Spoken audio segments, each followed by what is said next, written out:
আমরা এখন অনুশীলনী 12 এর পৃষ্ঠা নং 141 2 নং প্রশ্নের উত্তরগুলো জানবো। এখানে লেখা আছে ক্যালেন্ডার সম্পর্কিত নিচের প্রশ্নগুলোর উত্তর দাও। 1 নং প্রশ্ন, 25 বৈশাখের 20 দিন পরের তারিখটি কি?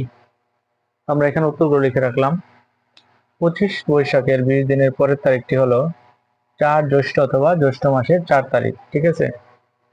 2 নম্বরে লেখা আছে 25 জুনের 49 দিন পরের তারিখটি কি?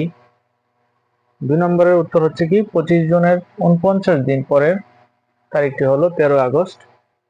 3 নং কি আছে, যদি 3 মে মঙ্গলবার হয় তবে 31 মে কি বার?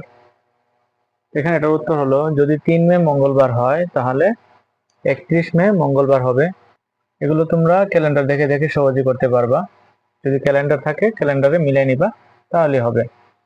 4 নং কি আছে, যদি 1 অক্টোবর শনিবার হয় তবে 31 অক্টোবর কি বার?